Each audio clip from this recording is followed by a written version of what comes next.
एक बार फिर से आपके अपने चैनल एके सर बायोलॉजी में स्वागत है।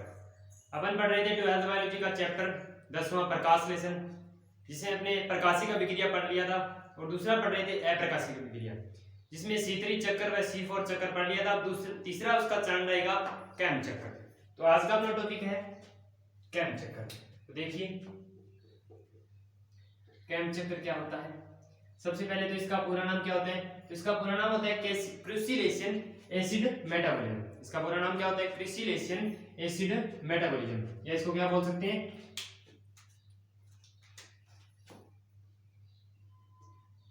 क्रूसिलेशन अम्ल उपापचय, अम्ल उपापचय। ठीक है, जो केम चक्र होता है उसका परिणाम क्या होता है, क्रूसिलेशन अम्ल उपापचय। जो कौन से वातावरण के अंदर पाया जाता है, तो मांसल व शुष्क वातावरण के अंदर कौन सा चक्र पाया जाता है, शुष्क वातावरण के अंदर कौन सा चक्र पाया जाता है, केम चक्र पाया जाता है। वातावरण के अंदर कौन सा पाया जाता है, केम चक्र पाया जाता है। जो केम चक्र होता है, केम चक्र के अंदर जो पादप होते हैं, उन पादप की पत्तियां कैसी होती है, तो उन पादप की पत्तियां होती है मांसल मोटी व गुद्देदार होती है, गुद्देदार होती है। समझ में आ रहा ना कि सबसे पहले जो केम चक्र है उसका पूरा नाम क्या होता है, क्रूसिलेशन अम्ल उपापचय, या इसको क्या बोल सकते हैं, क्रूसिलेशन एसिड मेटाबॉलिज्म। ठीक है, जो मांसक व शुष्क वातावरण के अंदर पाया, शुष्क मतलब नमी वाले क्षेत्र के अंदर, शुष्क मतलब नमी वाले क्षेत्र के अंदर पाया जाता है। ठीक है, तो इन पादप की जो पत्तियां होती है वो मांसल मोटी व गुद्देदार होती है। ठीक है, उसके अलावा देखिए जो केम चक्र है उसके अंदर क्या होता है कि इनकी पादप की पत्तियों के अंदर जो रंध्र होते हैं, पादप की पत्तियों के अंदर जो रंध्र होते हैं वो रात्रि के समय, जो रंध्र होते हैं वो रात्रि के समय क्या होते हैं, खुलते हैं। रात्रि के समय क्या होते हैं, खुलते हैं, वह दिन के समय क्या होते हैं, बंद होते हैं।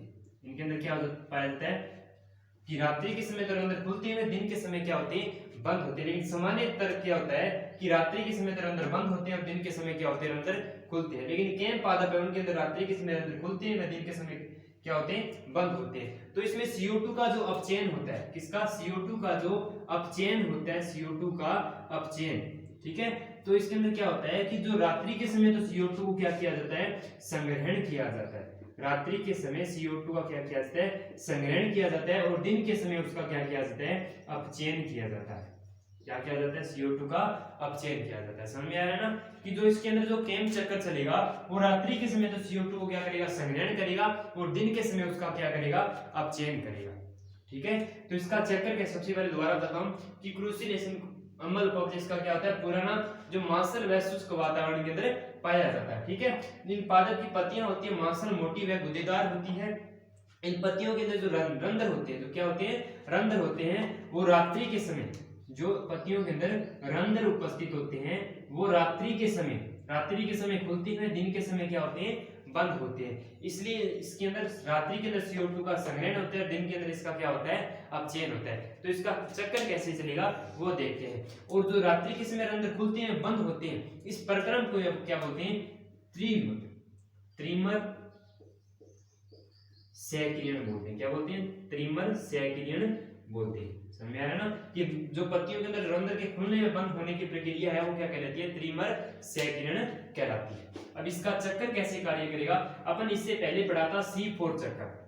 अपन इससे पहले क्या पढ़ा था, C4 चक्कर, जो कितनी कोशिकाओं के अंदर चल रहा था, 2 कोशिकाओं के अंदर। कितनी कोशिकाओं के अंदर चल रहा था, 2 कोशिकाओं के अंदर, जिसके अंदर प्रथम ग्राही कौन सी कार्य करती है, फास्फोइनोल पाइरुवेट कार्य करती है, और प्रथम उत्पाद क्या बनता है, ऑक्सैलोएसिटिक एसिड बनता है। सेम वही चक्कर चलेगा, लेकिन इसके अंदर कोशिका कितनी कार्य करेगी, एक कार्य करेगी, और उसके अंदर रंध्र कब खुलते हैं, दिन के समय खुलते हैं, लेकिन इसके अंदर क्या रंध्र कब खुलेंगे, रात्रि के समय खुलेंगे। ठीक है, तो इसका चक्कर कैसे बनेगा वो देखते हैं कि सबसे पहले CO2 जो वातावरण से आती है, ठीक है, एक कार्बन ये हो गया, उसके बाद में किसके अंदर प्रवेश करेगी, किसी ग्राही के अंदर, और ग्राही कौन सी होती है, PEP। कौन सी होती है? पीपी फास्फोइनोल पाइरूवेट, जो कि इसके अंदर थी। इससे पहले पढ़ा था हमने C4 चक्कर। कौन सा पढ़ा था? C4 चक्कर। सेम वही कार्य होगा, लेकिन उसके अंदर कोशिकाएं दो कार्य करती है, लेकिन केम चक्कर के अंदर कोशिकाएं कितनी कार्य करती है? एक कोशिका कार्य करती है। उसके अंदर रंध्र कब खुलते हैं? दिन के समय खुलते हैं, लेकिन इसके अंदर रंध्र कब खुलते हैं? रात्रि के समय। रंध्र कब खुलते हैं? रात्रि के समय खुलती है। ठीक है, दो इसके अंदर मुख्य अंतर पाए जाते हैं। तो ये कार्बन ये होगा जो वातावरण से कहां से आता है? वातावरण से। और किसके द्वारा प्रवेश करता है? रंध्रों के द्वारा। ठीक है, और सबसे पहले किसके पास प्रवेश करेगा? सबसे पहले ग्राही कौन से थे? फास्फोइनोल पाइरूवेट के पास। टोटल कितने कार्बन हो गए? 4 कार्बन। और 4 कार्बन से प्रथम स्थायी उत्पाद क्या बना था? ऑक्जेलो एसिटिक एसिड। तो यहाँ पे भी क्या बनेगा? ऑक्जेलो एसिटिक एसिड, जो कितने कार्बन का होता है? 4 कार्बन का होता है।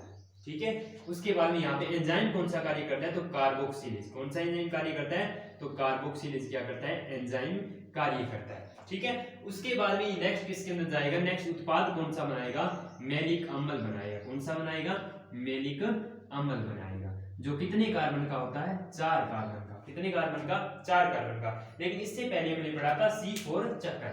C4 चक्कर के अंदर क्या था? उत्पाद मैलिक अम्ल बन रहा था, लेकिन पहले वो पर्ण मध्यस्थक कोशिका के अंदर प्रवेश कर रहा था, फिर बाद में कौन सी के अंदर? पर्ण आचर्य के अंदर प्रवेश कर रहा था। लेकिन इस चक्कर के अंदर पूरे के अंदर कितनी? सिर्फ एक कोशिका क्या करती है?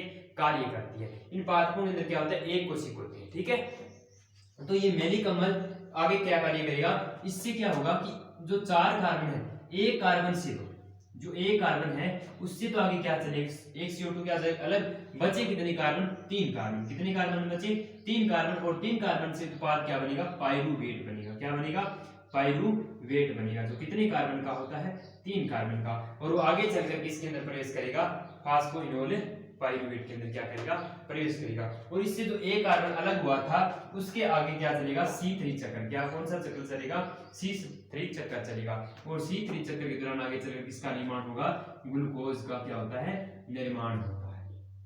और ये पूरा चक्र सिर्फ क्या चलता है? एक कोशिका के अंदर क्या करता है? कार्य करता है। लेकिन जो C4 चक्कर था वो कितनी कोशिकाओं के अंदर कार्य करता है? 2 कोशिकाओं के अंदर कार्य करता है। ये था अपना केम चक्कर। इसको दोबारा देखते हैं कि इसके अंदर सबसे पहले अपने पास ग्राही कौन सी कार्य करती है? तो फास्फोइनोल पाइरूवेट। कौन सी करती है? फास्फोइनोल पाइरूवेट, जो कितने कार्बन की होती है? 3 कार्बन की। और एक कार्बन कहां से आता है? वातावरण से। और टोटल कितने कार्बन हो गए? 4 कार्बन। और 4 कार्बन से प्रथम स्थायी उत्पाद क्या बनता है? ऑक्जेलो एसिटिक एसिड बनता है। और यहाँ पे एंजाइम कौन सा कार्य करता है? तो कार्बोक्सिलेज कार्य करता है। ठीक है, उसके बाद में नेक्स्ट उत्पाद क्या बनता है? मैलिक अम्ल बनता है, जो कितने कार्बन का बनेगा? 4 कार्बन। और 4 कार्बन से एक कार्बन क्या होता है? अलग हो जाता है। और उस अलग हुए कार्बन से किसका निर्माण होता है? ग्लूकोज का निर्माण।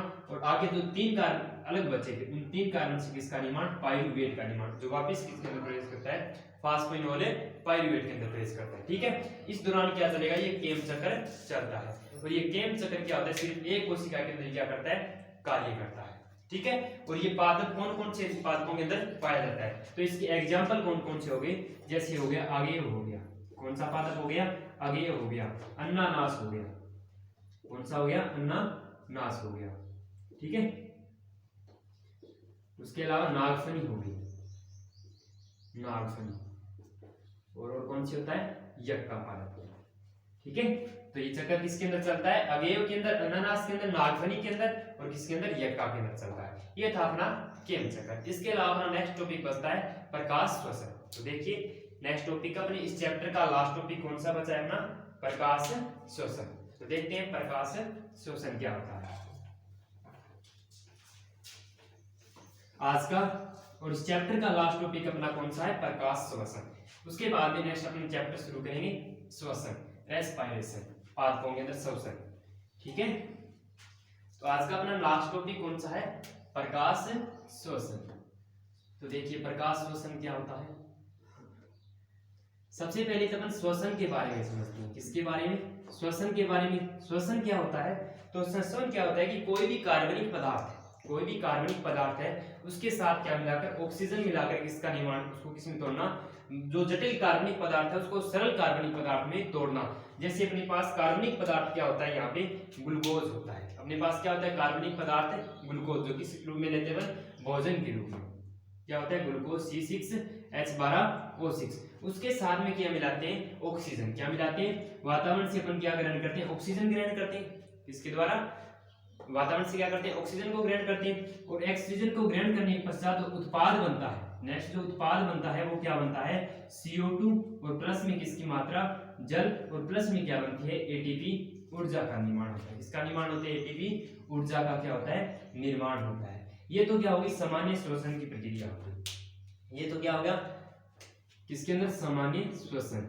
यही क्या होता है, पादपों के अंदर प्रोसेस होती है, यही मानव के अंदर, और यही क्या होती है, पादपों के अंदर क्या होती है, प्रोसेस। ये तो कौन सा हो गया, सामान्य श्वसन हो गया। लेकिन प्रकाश श्वसन, अब देखते हैं कौन सा, प्रकाश श्वसन। पहले क्या पढ़ा था हमने, श्वसन पढ़ा था। श्वसन क्या हो गया कि कोई भी कार्बनिक पदार्थ है, ठीक है, जटिल कार्बनिक पदार्थ है, उसको सरल अकार्बनिक पदार्थ में तोड़ना और किसका निर्माण करना, ऊर्जा का निर्माण करना, क्या कहलाता है, श्वसन कहलाता है। ठीक है, ये तो था सामान्य श्वसन, और यही किसके अंदर पाया जाता है, पादपों के अंदर। ऐसा ही किसके अंदर होता है, पादपों के अंदर होता है।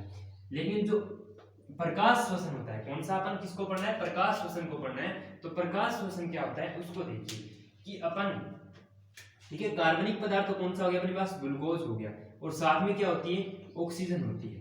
लेकिन जो प्रकाश श्वसन है उसके दौरान किसका निर्माण नहीं होता, CO2 का निर्माण होता है और जल का निर्माण होता है, लेकिन किसका निर्माण नहीं होता, ऊर्जा का निर्माण नहीं होता। समझ में आ रहा है ना कि सामान्य श्वसन के दौरान तो क्या होता है, ऊर्जा का निर्माण होता है, लेकिन प्रकाश श्वसन के दौरान किसका निर्माण नहीं होता, ऊर्जा का निर्माण नहीं होता।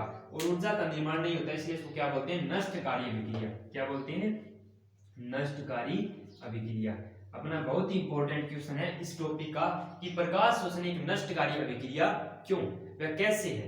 तो प्रकाश श्वसन नष्टकारी अभिक्रिया कैसी है, क्योंकि इसके दौरान, प्रकाश श्वसन के दौरान किसका निर्माण नहीं होता, ATP या ऊर्जा का निर्माण नहीं होता, इसलिए इसको क्या बोलते हैं, नष्टकारी अभिक्रिया बोलते हैं। ठीक है, उसके बाद में नेक्स्ट आता है अपना प्रकाश श्वसन शब्द किसने दिया था। प्रकाश श्वसन शब्द किसने दिया था, तो किसने दिया था, कोल्टकाव ने दिया था। किसने दिया था, कोल्टकाव नाम का वैज्ञानिक था जिसने क्या शब्द दिया था, प्रकाश श्वसन शब्द दिया था। ठीक है, लेकिन उसके अलावा ये दो अन्य वैज्ञानिक आए थे। यहां तक समझ में आया ना कि प्रकाश श्वसन शब्द किसने दिया था, कोल्टकाव ने दिया था। लेकिन इनके अलावा दो अन्य वैज्ञानिक आए थे, ओर्नन व बो। ओर्नन व बो वैज्ञानिक कौन थे, ओर्नन व बो, जिन्होंने क्या बताया कि जो CO2 व ऑक्सीजन होती है, क्या होती है, जो CO2 व ऑक्सीजन होती है वो क्या करती है, एक दूसरे से क्या करती है, प्रकाश श्वसन के दौरान क्या करती है, प्रतिस्पर्धा करती है। समझ में आ रहा है ना। वैज्ञानिक ओर्नन व बो ने क्या बताया कि जो CO2 व ऑक्सीजन होती है वो प्रकाश श्वसन के दौरान क्या करती है, प्रतिस्पर्धा, मतलब एक दूसरे से क्या करती है, कंपटीशन करती है। समझ में आ रहा है ना कि वो CO2 व ऑक्सीजन क्या होती है, एक दूसरे से प्रतिस्पर्धा या कंपटीशन करती है। कैसे करती है, CO2 तो बोलती है कि मैं तेरे से ज्यादा हूं, लेकिन वहां पे ऑक्सीजन बोलती है कि नहीं, मैं तेरे से क्या होंगी, ज्यादा होंगी। तो देखते हैं यहाँ पे किस तरह से कार्य करता है। समझ आ रहा है ना। ओर्नन व बो ने क्या बताया कि जो प्रकाश श्वसन के दौरान जो CO2 व ऑक्सीजन होती है, क्या CO2 व ऑक्सीजन होती है, वो एक दूसरे से क्या करती है, कंपटीशन या प्रतिस्पर्धा करती है। ठीक है, CO2 तो बोलती है ऑक्सीजन को कि मैं ज्यादा हूं, लेकिन ऑक्सीजन क्या बोलती है कि नहीं, मैं ज्यादा हूं। कैसे कार्य करती है वो देखते हैं अपन। ठीक है, अब देखो अपने पढ़ा था C3 चक्कर, आपको पीछे याद होगा पढ़ा था C3 चक्कर, जिसके अंदर पढ़ रहे थे अपन कि जो सबसे पहले ग्राही होती है, सबसे पहले ग्राही होती है वो वहां पे कौन सी कार्य करती है, तो RUBP ग्राही कार्य करती है। कौन सी ग्राही कार्य करती है, RUBP ग्राही कार्य करती है। ठीक है, और वहां से वातावरण से क्या आती है, अपन CO2 को ग्रहण करते हैं। ठीक है, और यहाँ पे जो एंजाइम कौन सा कार्य करता है, रूबिस्को एंजाइम। कौन सा एंजाइम कार्य करता है, रूबिस्को एंजाइम कार्य करता है। लेकिन प्रकाश श्वसन के दौरान क्या होता है, यहाँ पे अपने को ग्राही को नहीं देखना, इस ग्राही को नहीं देखना है, बस अपने को यहाँ पे एंजाइम सिर्फ ध्यान में रखना है कि यहाँ पे एंजाइम कौन सा कार्य करता है, तो कौन सा कार्य करता है, रूबिस्को एंजाइम कार्य करता है। ठीक है, यहाँ पे एंजाइम कौन सा कार्य करता है, रूबिस्को। लेकिन प्रकाश श्वसन के दौरान क्या होता है कि यहाँ पे CO2 तो बोलती है कि मैं कार्य, लेकिन ऑक्सीजन बोलती है मैं कार्य करूं। कैसे, अगर यहाँ पे CO2 की मात्रा ज्यादा हो रही है, किसकी मात्रा ज्यादा हो रही है, CO2 की मात्रा। तो ध्यान से सुनना इस टॉपिक को कि अगर CO2 की मात्रा क्या हो रही है, ज्यादा हो रही है, किसकी मात्रा, CO2 की मात्रा क्या हो रही है, ज्यादा हो रही है, तो यहाँ पे जो एंजाइम कार्य करेगा, यहाँ पे जो एंजाइम कार्य करेगा वो कौन सा कार्य करेगा, तो कार्बोक्सिलेज। कौन सा कार्य करेगा, कार्बोक्सिलेज क्या करेगा, एंजाइम कार्य करेगा। समझ में आ रहा है ना। अगर CO2 की मात्रा ज्यादा हो रही है तो यहाँ पे एंजाइम कौन सा कार्य करेगा, कार्बोक्सिलेज कार्य करेगा। समझ में आ रहा है ना। अगर यहाँ पे ऑक्सीजन की मात्रा ज्यादा हो रही है, किसकी मात्रा ज्यादा हो रही है, ऑक्सीजन की मात्रा क्या हो रही है, ज्यादा हो रही है, ऑक्सीजन की मात्रा क्या हो रही है यहाँ पे ज्यादा हो रही है, तो यहाँ पे नेक्स्ट एंजाइम कौन सा कार्य करेगा, ऑक्सीजिनेज। कौन सा कार्य करेगा, ऑक्सीजिनेज कार्य करेगा। समझ में आ रहा है ना कि जो अपने C3 चक्कर के अंदर पढ़ा था, सबसे पहले अपने पास गाय की RUBP, ठीक है, लेकिन वहां पे एक कार्बन कहां से आ रहा था, वातावरण से आ रहा था, ठीक है। जो प्रथम स्थायी कार्बन क्या बन रहा था, 3PGA बन रहा था। क्या बन रहा था, 3PGA बन रहा था, 3 फास्फोग्लिसरिक अम्ल बन रहा था, ठीक है। जो कितने कार्बन का था, 3 कार्बन का था। कितने कार्बन का था, 3 कार्बन का था, ठीक है। लेकिन वहां पे एंजाइम कौन सा कार्य करता था, रुबिस्को एंजाइम। कौन सा एंजाइम, रुबिस्को एंजाइम कार्य कर रहा था। लेकिन प्रकाश श्वसन के दौरान क्या होता है, अगर CO2 की मात्रा क्या हो रही है, ज्यादा हो रही है, तो यहाँ पे एंजाइम कौन सा कार्य करेगा, रुबिस्को के स्थान पर कार्बोक्सिलेज। अगर यहाँ पे ऑक्सीजन की मात्रा ज्यादा हो रही है तो कौन सा कार्य करेगा, ऑक्सीजनेज कार्य करेगा, ठीक है। और इनके दौरान जो उत्पाद बनेगा, कार्बोक्सिलेज के दौरान जो उत्पाद बनेगा वो क्या बनेगा, PGA बनेगा। C3 के अंदर क्या बन रहा था, C3 चक्कर के दौरान क्या बना, 3PGA बना, 3 फास्फोग्लिसरिक अम्ल बन रहा था, जो कितने कार्बन का था, 3 कार्बन का। लेकिन यहाँ पे क्या बन रहा है, सिर्फ PGA बन रहा है। क्या बन रहा है, PGA बन रहा है, फास्फोग्लाइटिक अम्ल बन रहा है। क्या बन रहा है, फास्फोग्लाइटिक अम्ल बन रहा है, जो कितने कार्बन का होता है, 2 कार्बन का। कितने कार्बन का होता है, 2 कार्बन का होता है।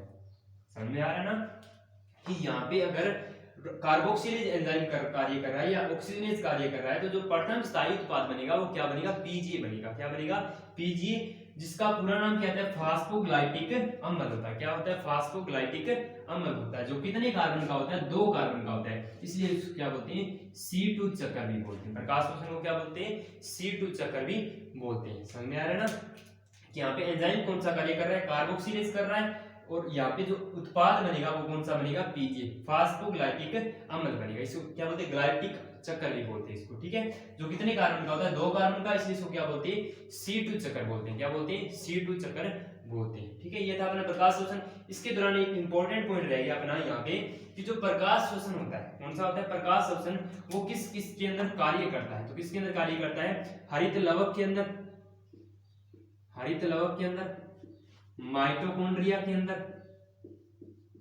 माइटोकॉन्ड्रिया के अंदर, और परऑक्सीसोम के अंदर। किसके अंदर, माइटोकॉन्ड्रिया और परऑक्सीसोम के अंदर क्या करता है, कार्य करता है। और ये क्या होती है, प्रकाश श्वसन की सबसे छोटी इकाई होती है। समझ में आ रहा है ना कि प्रकाश श्वसन किसके अंदर कार्य करता है, हरित लवक के अंदर, माइटोकॉन्ड्रिया के अंदर और परऑक्सीसोम के अंदर। इसलिए क्या बोलते हैं, इन दोनों को प्रकाश श्वसन की इकाई बोलते हैं।